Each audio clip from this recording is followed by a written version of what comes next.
Every winter, I put out cracked corn in the windrow along my driveway. My intent is to make it a little easier for the quail and pheasants to survive the winter, to give them at least one source of food they can count on each day. There is a selfish motive too, however.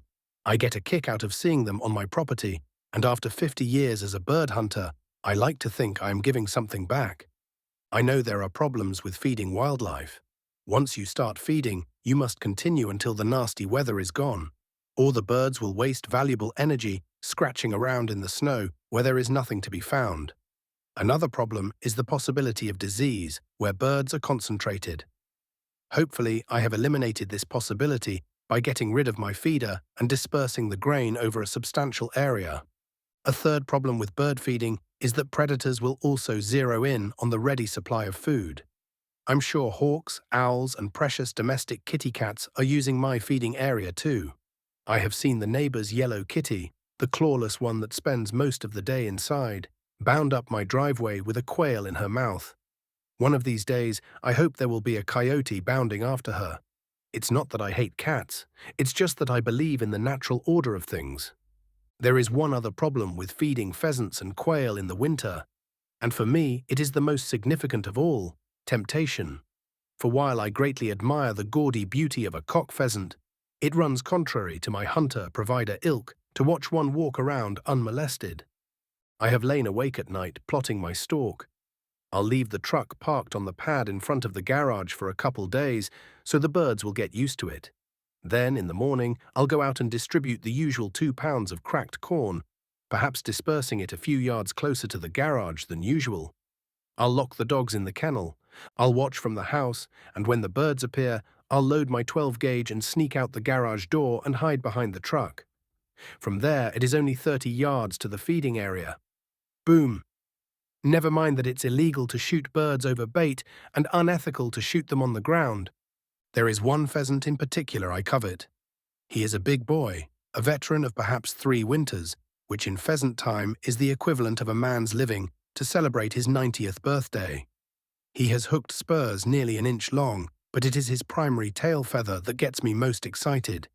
It stretches a good 2 feet, perhaps longer. It is so long the last 8 inches curl to the left. When he launches, this tail sweeps the snow. He would look ever so good mounted on my bookshelf. That huge tail feather would also look good stretched out beside its competitors on the kitchen table of the motel in Mott, North Dakota, where my hunting buddies and I go each year to hunt pheasants for a week. It would win Big Tail Feather contest on the last day for sure, and along with it, the $70 pot. No one would know I'd brought it from home in my suitcase. Sure, it would violate the essence of the contest, that the largest tail feather of the week earns the pot. But once I cross the first line of ethics by shooting the bird on the ground at a feeding station, cheating a few friends out of a few dollars will be no big deal. I'll have the pheasant mounted and will put him on my bookshelf. My friends will be envious. Eventually, I'll screw up the story though, and they'll become suspicious. My children will get wind of it too, and I'll be ashamed to look them in the eye. One day I'll get up and find my lovely pheasant mount reduced to a pile of drifting feathers.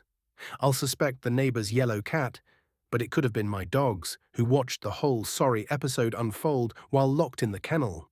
Even they despise me now, and if your dogs won't love you, who will?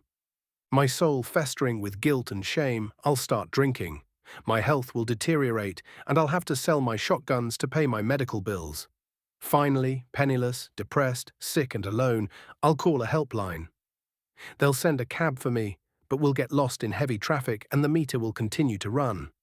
Knowing I can't pay the fare, I'll bail out and run off into the darkness, never to be seen again. No, I think I'll just continue to feed my pheasants and quail and admire them from the window in my living room. I already have 2 beautiful pheasant mounts taken after a lot of walking and some exemplary dog work. Mounted memories, elation rather than guilt, and I still have my friends, my family, my health, and enough money for another sack of corn. Most important, I still have myself. Republished with permission from The Feed Station by Alan Lear, 2009. The Upland Almanac. Winter 2009 by Alan Lear.